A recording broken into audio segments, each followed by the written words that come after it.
I saw lots of kids that had, shoes that were totally tattered, too big, too small, no shoes at all, walking around, and that's when I came up with the idea of Tom's. What if I started a shoe company, and every time I sold a pair of shoes, I gave a pair away? And that way, as long as I continue to keep selling shoes, these kids will have shoes for the rest of their life. And so we called it the Shoes for Tomorrow Project.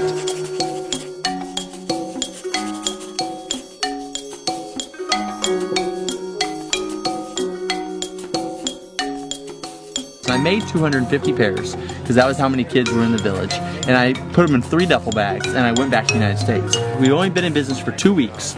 On Saturday, on the cover of the calendar section is Da Vinci Code and Tom shoes. Before 4 o'clock in the afternoon, we had sold 2,200 pairs on our website, and I only had 120 in my apartment. And we went back to Argentina and we gave the 10,000 pairs of shoes away. Now, a lot of people think that when you say a shoe drop, that means you're just dropping off the shoes, but that's not the case. We actually hand place every single shoe on the children's feet, and that's so important. It's a huge part of our brand because that connection that you have with that child, it not only gives them a shoe and gives them a great feeling of love and warmth and experience, but it also gives back to us.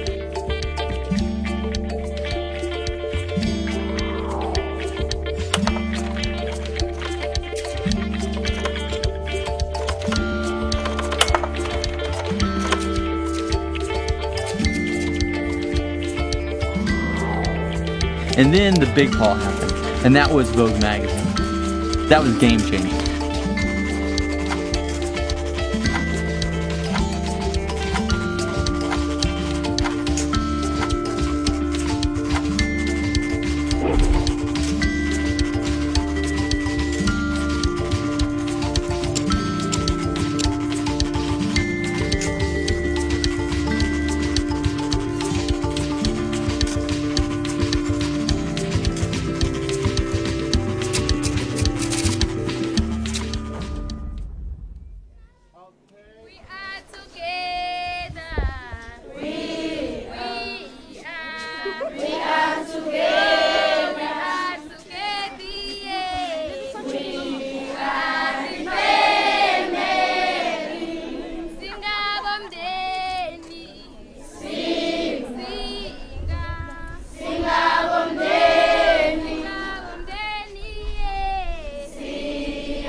That really fit the kids, that are appropriate, they're in bad shape.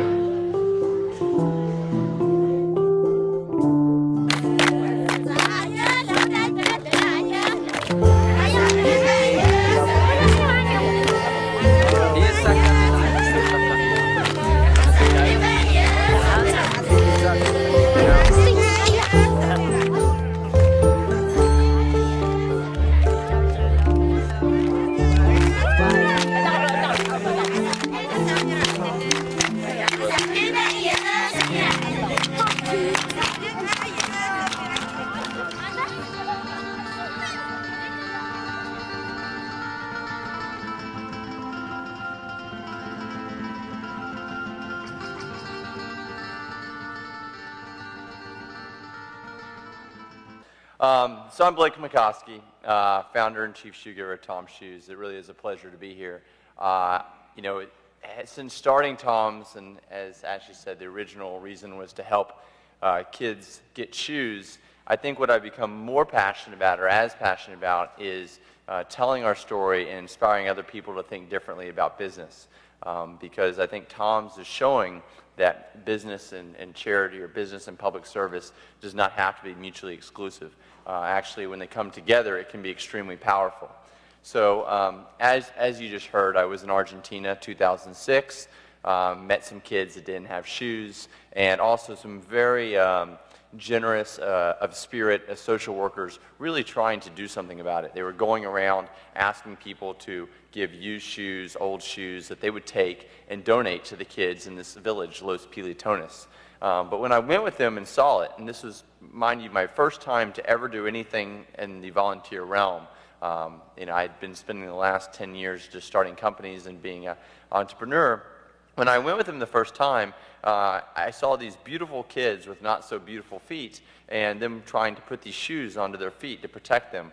And it didn't seem to me like that was really the most sustainable way to solve the problem. It maybe solved the problem that day, but what happens when those shoes run out or wear out, or those volunteer workers go back to school, because a lot of them are there for just a month for the summer or 2 months for the summer.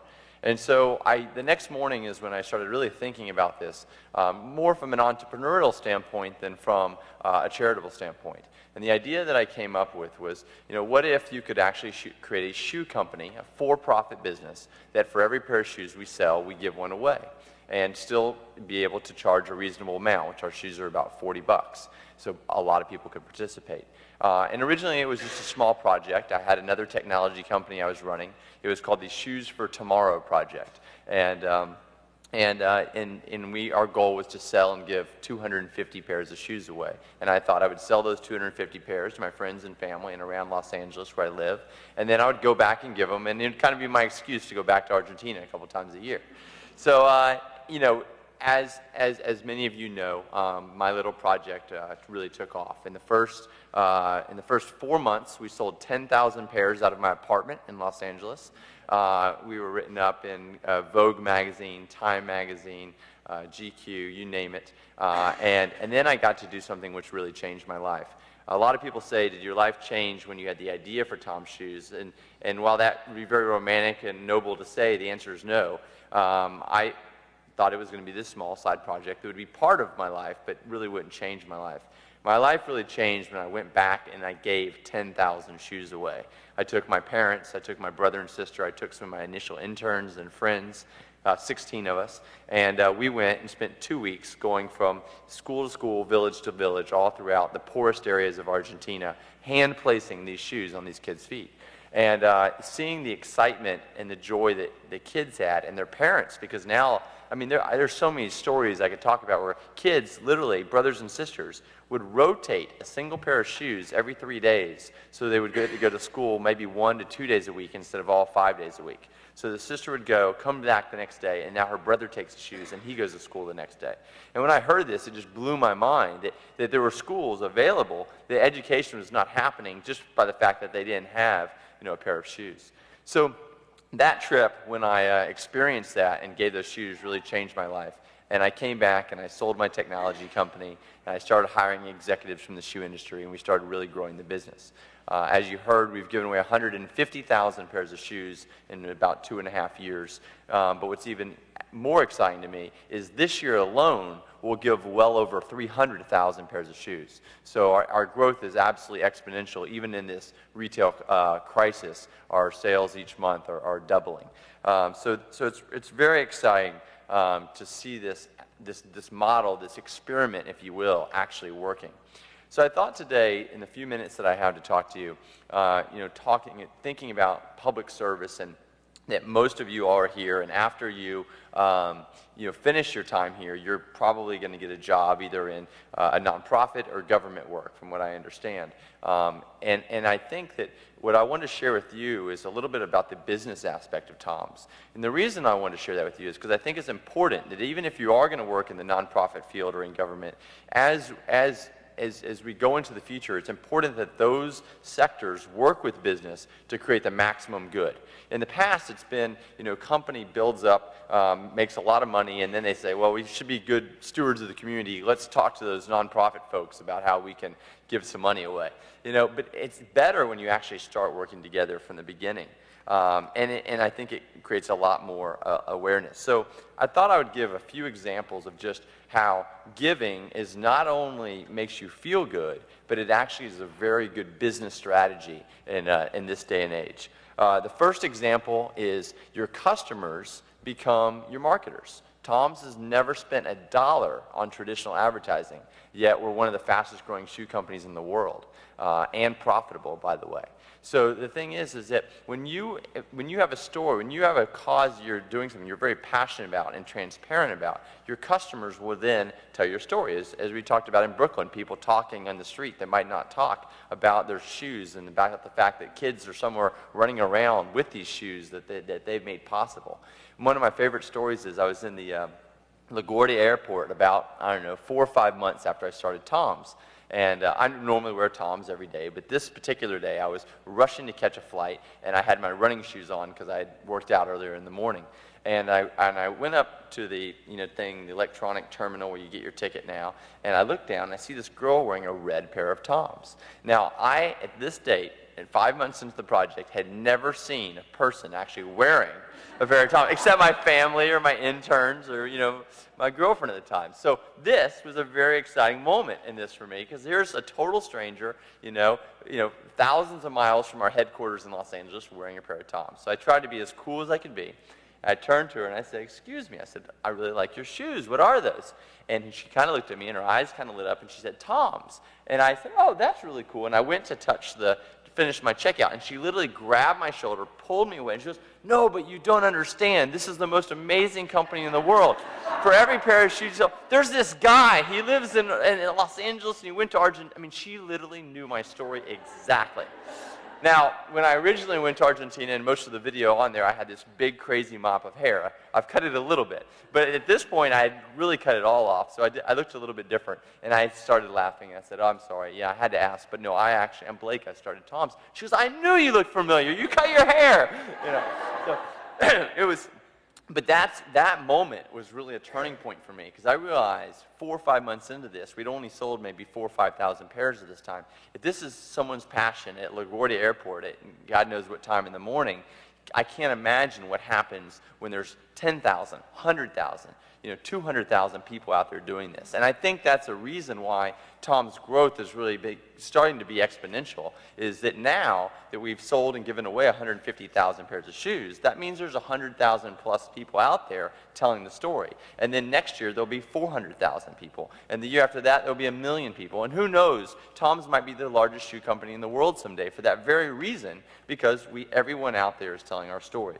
So if you create a product or a company that is worthy of talking about, it is a great strategy. And that also goes for great nonprofits. I have friends who've started incredible nonprofits that are really changing up and mixing up the model, and those are the ones you hear about time and time again. The second thing is attracting and retaining excellent talent. We have executives from Nike, ASICS, amazing people who've worked for other foundations, and I can guarantee you they're not there because of the pay at Tom's. So the reason that they're there is they found a way to do what they do well, understanding the footwear industry, but also incorporate something they feel good about and they get to go home and tell their kids about every day. So we have found that by giving, and not necessarily giving more to our employees, but giving to the world, we're attracting the best talent in the industry, and it's allowing us to grow our business. And then the third thing is, and this is really where, probably the reason that I'm even standing up here today in front of you, is that when you're doing something good, people want to help you. When I first met former President Clinton, it was right about the time that his book Giving came out. And I always reference that because I feel like what he wrote in his book Giving is very similar to the idea of Tom's, and that you can do well for yourself and well for the world at the same time. And you know, in the support I've received from him and the people from the Clinton Foundation and CGI and CGIU has really allowed us to tell our story to so many people. And when, you know, when he introduces you, people listen. So, it's been amazing, the relationships and the business opportunities that have come from that. And his, you know, support of us, of Tom's and myself, is just one of several. I always like to talk about, you know, the funny thing is that Tom's, you know, I often have to remember, we're in the fashion industry. That doesn't seem like that to me, but the truth is we are. We sell in retail stores. Most of our marketing is in fashion magazines. We're on runways, as in last night, and also in New York during Fashion Week. But the fashion industry is historically very cutthroat and very, you know, some people would say even nasty at times. There's not a lot of collaboration in the fashion industry. Everyone kind of feels like there's one pie, and if you're taking part of it, then that's the part that I'm not getting. But because of the Tom's mission, we have had amazing people in the fashion industry support us. And I'll give you 3 very quick examples. The first holiday season that we were out, a man by the name of Andrew Rosen, who's the CEO and founder of a company called Theory, contacted us and said, I would like to give you the windows of my stores to tell your story. Now, this isn't just the windows. This is the windows during the holidays, the most important time in his business of the year. And he gave the windows, and this is a high-end fashion line, to huge pictures of me and kids and explaining our mission. And he personally bought, you know, shoes for employees, and I think, you know, several thousand extra children got shoes that year because of that gesture. The same year, the publisher of Vogue magazine, a guy named Tom Florio, you know, had gotten a pair of our shoes, liked the story. His office called and said, you know, we would like to order and pay full price 500 pairs of shoes because Tom wants to give them to everyone on his holiday list. Now, Tom's holiday list is the CEO and chief marketing officer of every major fashion label in the country, in the world, because they're the ones who advertise in Vogue magazine. So now, by him doing that, you know, Ralph Lauren knew about our project, Diane von Furstenberg knew about our project. Everyone in the end, Nordstrom's definitely is looking at us much more seriously when Vogue is giving them as their gifts. So that was amazing. And then the last thing, and that's what led to it, was Ralph Lauren, in 40 years of running his company, has never co-branded or collaborated with another designer to design anything. And this year, for the first time in his history, he actually designed 4 pairs of men's and 4 pairs of women's Toms. And that was a huge thing for us and for our business and for the legitimacy of what we're doing. So I ask, you know, why are all these people, you know, in the fashion industry, which typically does not operate this way, wanting to partner with us?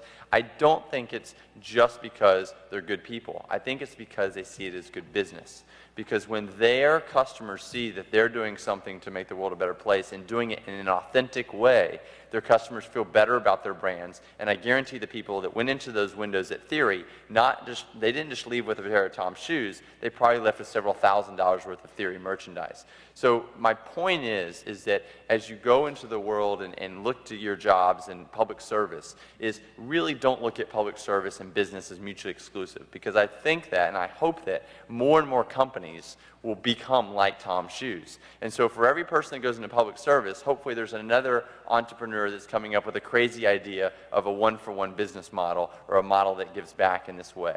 So I figured you probably had some questions and answers, so I didn't want to talk too much. But those are the points that I wanted to make today, and thank you for having me.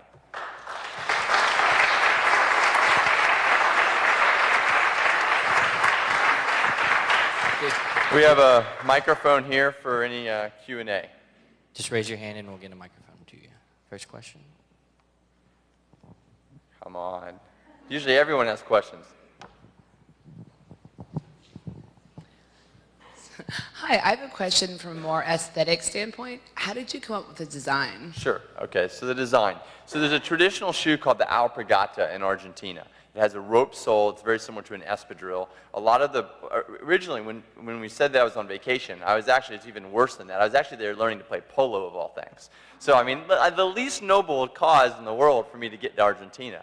So you never know what's going to happen in your life. But the polo players were all wearing this shoe after they took their boots off. And I thought it was really cool. But the problem is it fell apart very quickly. It was very poorly made. So we took that, and that was kind of the basis for the design of the shoe.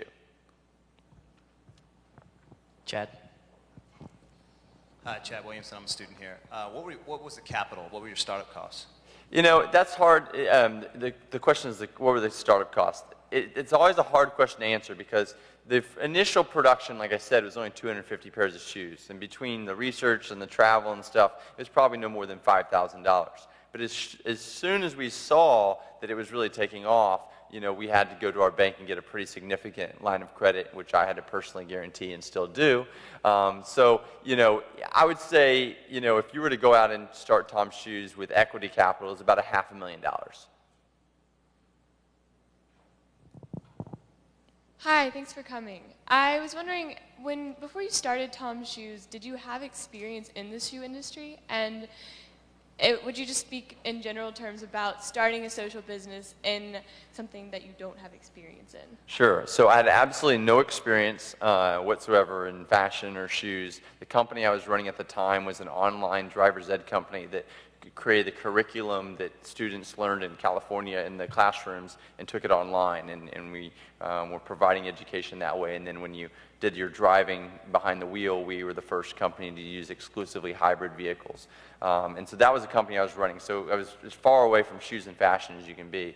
And other companies I've started, I haven't had a lot of experience. So I think sometimes when you don't have experience, you don't know the rules, and then you don't know what the ones you're breaking, and then you end up creating true innovation. So I would not be worried if you don't have experience when you're going into something. I do think now, especially on the kind of giving side and on kind of the social entrepreneurship side, this is becoming such a hot topic for universities and for, you know, foundations to support that there's a lot of great tools available. One of my good friends, Jeff Skoll, who's created the Skoll Foundation, he has, you know, an amazing, you know, organization in Oxford where he has the Skoll Social Entrepreneur Forum. It's actually coming up in about 3 weeks.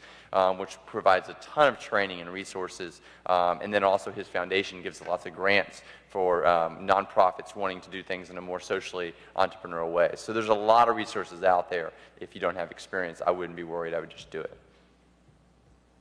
Yeah. Would you? Hi, my name is Regina Wilkerson, and I'm a student here. I have kind of 2 questions, so please don't get upset. First question is, you mentioned about your business in the hybrid car. With hybrid cars, does Tom's have a focus for the future as far as sustainability on the environment? And I've now blanked on the second question. And what's the second question? Oh, first question, okay. So yes, very much so. We are really focusing on the materials that we use in terms of our environmental efforts. One of the materials that we've recently started using in our shoes, which I think is really cool, is made of 70% post-recycled plastic bottles and 30% hemp. And we find that that's actually more sustainable than using organic cotton. So we're going to continue to do that. There's actually a company, an organization that the Clinton Foundation introduced me to called Green Rubber in Malaysia. We're also experimenting with using some of their products in the soles. So I think it's very important, no matter what business you're in, whether you're helping people or not, it's just good business now to find ways to you know, make your products and your manufacturing process more environmentally sustainable. So it's absolutely part of our future and our mission. Hey, can you talk more about the production of your shoes and how that's contributing to economic development? Sure, great question. And one that I've increasingly become passionate about. We started in Argentina, you know, literally making them in this garage, my friends and I. And then production grew, and we started growing our production in Argentina. What we found, unfortunately, was the Argentine government is not very favorable to entrepreneurs. You know, and I could talk for hours about that, but I won't bore you. So we had to move some of our production to China, which we did in year 2. We found that China was a great place to make shoes that, kind of contrary to all the negative press you see, there's a lot of amazing factories in China with great labor standards and ways to, monitor that. So we were happy doing production in China. And then we started giving shoes in Ethiopia. And I started thinking, how cool would it be if we could actually make shoes in Ethiopia and give them, so we're creating jobs as well, and we're saving money and energy on shipping. So I'm very happy to announce about 9 months ago we started production in Ethiopia, and it's going very, very well. And I actually think that that could be the future of our business, is production in Ethiopia and African countries. So, yeah. Molly? How do you choose the countries and the children that get your shoes? Sure. Originally we just said yes to everyone, which was quite chaotic and made lots of my staff go crazy. So now we really try to focus on kind of two criteria. One, does it help a child go to school? You know, in some areas, as we said, they have a uniform, but they don't have shoes. They're not able to go to school. The second criteria is, does it prevent a specific disease? So not just like before when we started in Argentina, where it's, you know, maybe if they have cuts or scrapes, they get infections, but is there a specific foot disease that is causing havoc and destroying lives? And that's what took me to Ethiopia. There is a very horrible disease called podoconiosis in southern Ethiopia. It's a silica that goes through the pores and destroys the lymphatic system, causing these children to have almost like an elephantitis. It is incredibly debilitating, ostracizes them from the communities, and as horrible as it is, it's completely preventable with shoes. The same silica exists in Hawaii and France and other areas that had a lot of volcanic activity a long time ago, which creates the silica. So we really are trying to focus in areas where we can have the greatest impact with our giving, and those are them. In terms of new areas, we do some disaster relief stuff, like in Haiti right now, but we're really trying to focus on Ethiopia as our main area, and then a few other areas with partner organizations. Yeah.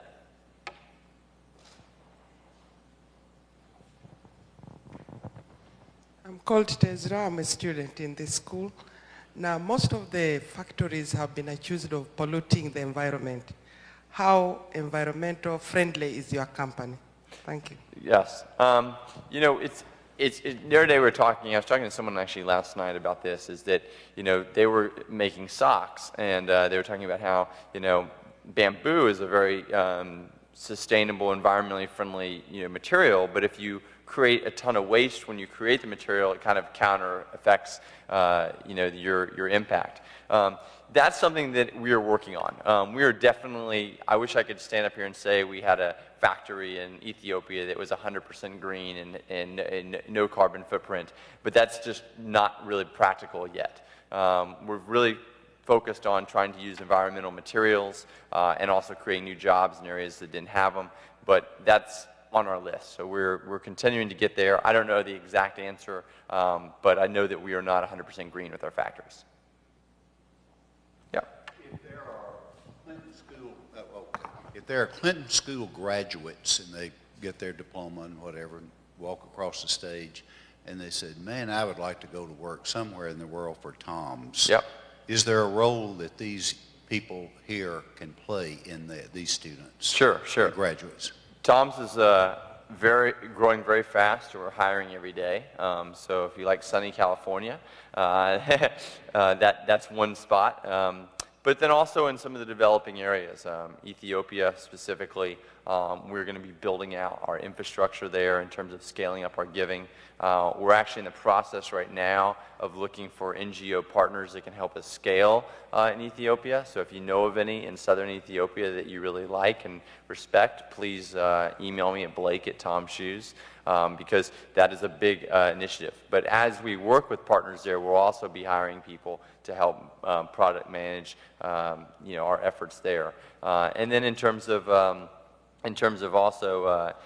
Los Angeles, you know, we just like any other company, it's everything from you know, graphic designers to, you know, people who have great organizational skills, passion for our work, and you can email info@tomshoes to get information, or go to our website to information about employment. But we are definitely growing fast and hiring very passionate, smart people every day. Like, how big is the company right now over here? I was told, I don't know, I thought we had 44 employees, but someone told me 60 the other day, which made me nervous. We're between 44 and 60 in terms of full-time employees. Scott? Blake, at CGIU, Margaret McKenna, who's the president of the Walmart Foundation, really challenged the students who are in attendance to think hard about whether or not they're going to go out on their own with their own idea, start their own organization or start their own business, or get involved with existing ones. You had to make that conscious decision in a highly competitive fashion industry. What would your message be to students who have great ideas, either to impact an existing organization or an existing business or stream of commerce, when they're making the decision whether or not to pitch their idea to an existing company or to throw caution to the wind and go out on their own, especially in these times? How would you encourage them to decide on making that decision? It's a great question, and I think it kind of goes back a little bit to the answer about what do I do with that experience. There is a tremendous amount of organizations now publicly giving grants and funding for social entrepreneurial ventures that didn't exist even when I started Tom's. So, you know, even in this economic climate, I believe that those grants and foundations are still supporting great ideas. While companies might be cutting back on innovation or new ideas, those grants probably still exist. So I would lean towards, and it's also been the story of my life, going out on your own and doing it, because success or failure, you're going to learn a ton. Either way, which will equip you for the rest of your life. But if you have an idea or a particular thing that you think can improve an existing organization, there's no harm in going out and trying to arrange a meeting you know, with them and pitching your idea. So I don't think there's a definitive answer either way. I think it is largely dependent on the idea or on your tolerance for risk and being lonely, as often entrepreneurs are in the beginning. But I think that there are a lot of resources. There is a lot of you know, Google is giving away a ton of money now for great new ideas. Skoll Foundation. You know, there's a lot of them out there. So I would really take the time to look at those resources and see if what they're supporting aligns with your idea. Yeah. My name is Julianne Dunn. I am a student here and an owner of 2 pairs of Tom's shoes. Thank you very much. You're welcome. Which colors? Blue, and they're like little vote ones. We bought them here. I bought the vote ones here at the Clinton Museum store. They're on sale. Thank you, Connie. As the other second pair came to me at CGIU. Oh, great. My question is a little more personal and more about your background. All of your enterprises seem to have a social aspect. At what point did you realize that you wanted to serve your community? Well, actually, the truth is they don't all have a social aspect. The driver's ed school did. The 3 before that did not. So I had a laundry business, which, I mean, I guess it was allowing kids to study more so they weren't doing their laundry. At least that it was a pitch to their parents that paid for it. You know, I think I always thought, and I saw great entrepreneurs, you know, spending their life building for-profit, very successful businesses, and then getting to a certain age, whether it's, you know, in their 50s or maybe now younger if they sell their business, or in their 60s, spending the rest of their life kind of giving back to society, doing philanthropy. And I was inspired by a few entrepreneurs in Texas who were kind of mentors of mine who were in their 60s and 70s about what good work they were doing. And that was back in when I was maybe 22, 23 years old, seeing that. And I remember thinking specifically that I would probably, I had confidence in myself, be a very successful entrepreneur. And at a certain point in my life, I would stop being an entrepreneur and be a full-time philanthropist and work on creating innovative ways to give back. So I always thought it was kind of like work, work, work, work, give, give, give, give.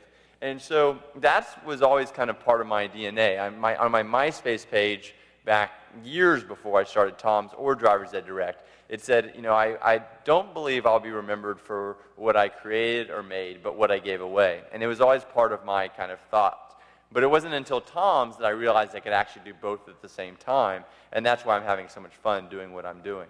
So it was more of an organic process. It wasn't like I had one kind of experience that changed my mind about that. Now we'll go here. Yeah. Hello there.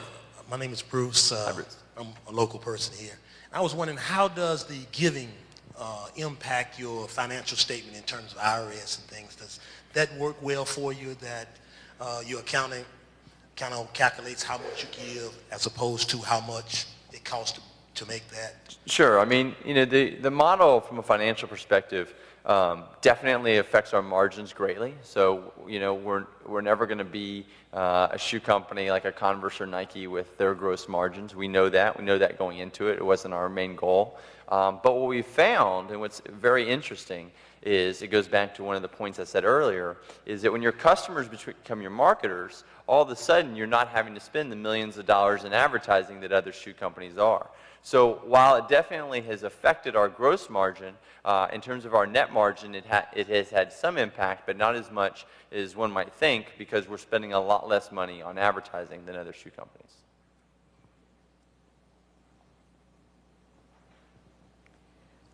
Why is it Tom's shoes and not Blake's shoes? That's a good question.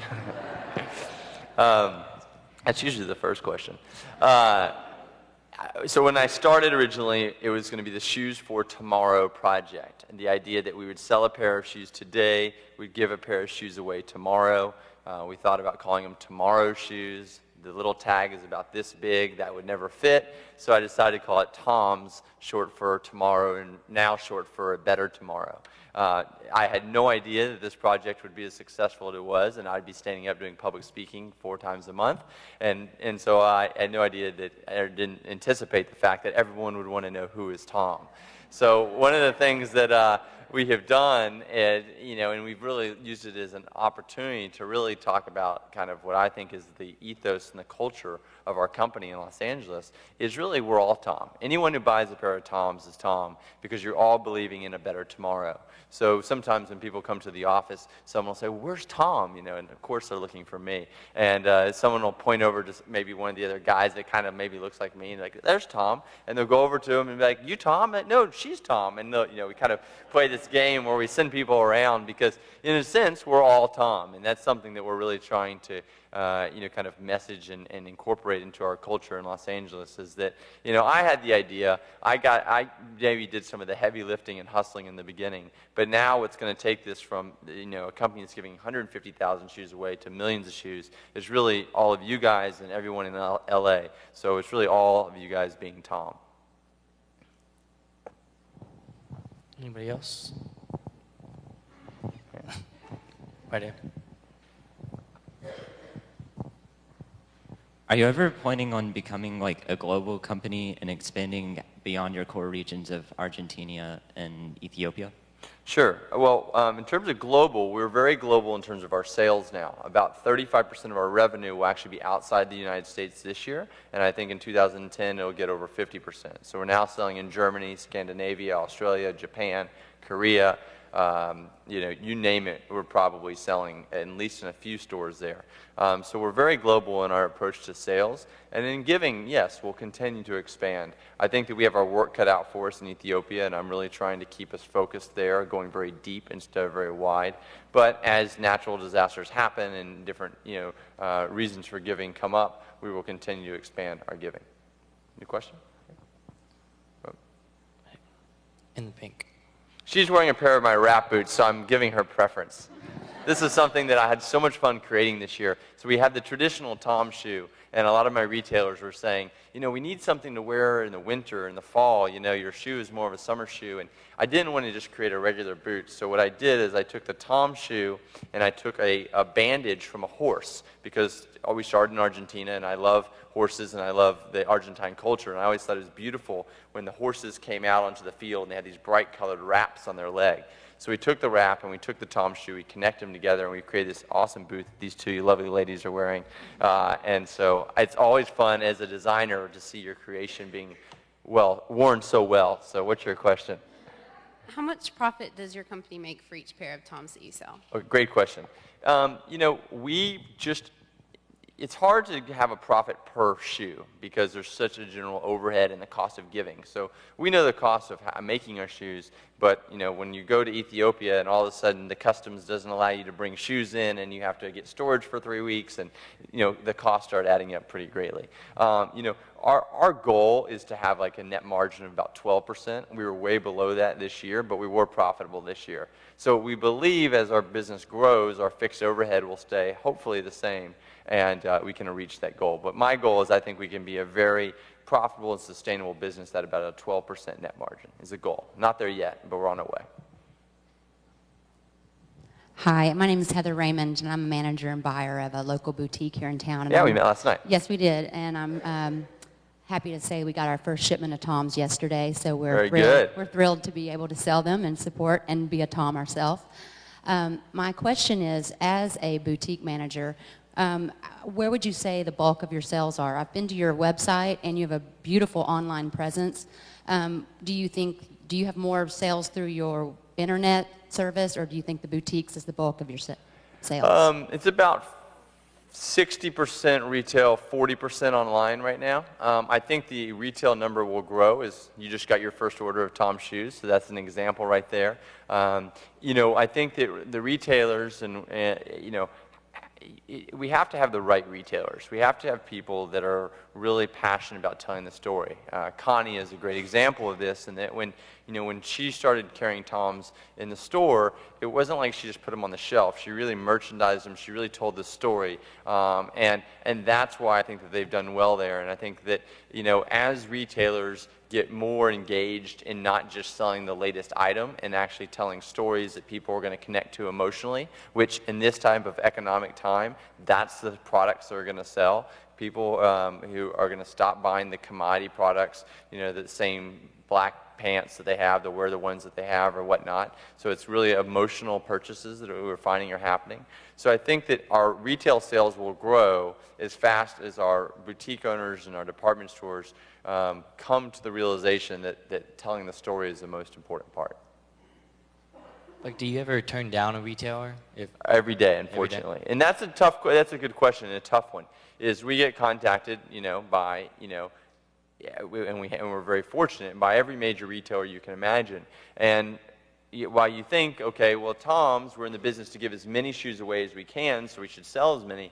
Well, that's a very short-term outlook. We're also building a brand that we hope is going to be around for a long time.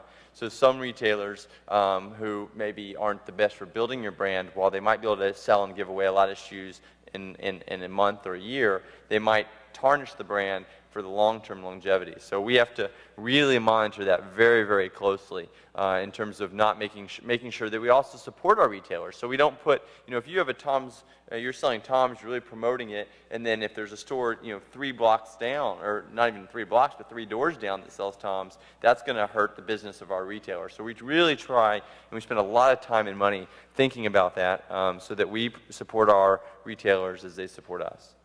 Connie? Nice scarf. Oh, someone very special gave that to me. Blake, I just wanted, I hear things in the store all the time. I wonder if you would talk to people about the fact that you made a domestic shoe drop in October. Sure. And I think people here would like to know, I mean, I was someone who got an email and could have driven to help with that shoe drop and just had a conflict and couldn't do it. But I think there are many people here the next time that you do that. So if you just talk about that. Sure. So 2 things. So we did our first domestic shoe drop this year. It was something that was really fun. I bet it was in the video, but we didn't get to see it. But what we did was, instead of just going and doing our traditional giving of shoes, we thought, this should really be a celebration of creativity. And because now I was doing a shoe drop in a language that I spoke, I could actually maybe teach, which I love to do, the kids a little bit about the Tom's business model and not just giving them shoes. So we spent days at schools in the Gulfport, Mississippi, in Orlando, and some other areas that had been hit hard by some of the natural disasters and also just general poverty in our country. And we gave them white shoes, and we had a bunch of Sharpie markers and stencils donated, and we spent the day designing shoes. And so they were able to design, based on their kind of aspirations and dreams, and that was really fun. And then after we gave them their shoes, we sat them down, and we literally, I would take 8 or 10 kids, and we would role play how the Tom's business model works. So one kid would play the customer, the other kid would play the retailer, the other kid would play the buyer. And so we really took them through like how you can actually build a business and help people at the same time. And the kids were so excited. So that was really fun for me. We're going to continue to do U.S. shoe drops as well as internationally. And the question about going, on our website, you can go to our cause section, and there's an application, and we post our next shoe drops, and we take people to Argentina, take people to Ethiopia, and we definitely ask for volunteers when we do it here domestically. So it's a really cool part of our organization that we allow our customers to come, actually give away the shoe that they bought. One more question. Thank you for coming. My name is Ruta Pollard. I'm the Civic Engagement Senior Corps member for City Year. And Such a cool organization. I love City Year. thank you. You say that you don't spend any money in traditional marketing, but we work with kids every day. And I was wondering if you had ever thought, if you were open to the idea or have ever displayed your shoes directly to the kids of the adults who are buying the shoes, who are in many ways identical to the kids you're serving. Sure, sure. And we would love to. I mean, I think that Tom's, part of our growth has been in our desire to partner with lots of organizations. I mean, whether it's City Year or another group, I think, it's really just about exposing the story. The more we can get out there telling the story, I mean, that's one of the main reasons why I spend, a large percentage of my time doing public speaking now is the more we can share the story, whether it's through an organization like City Year or other organizations, to kids to inspire them, the more people buy the shoes, the more we can give away. So there's definitely some people at Tom's, if you guys are interested in figuring out how we can work together, that I can put you in touch with, and who knows. Cool. Let's give Blake a great round of applause.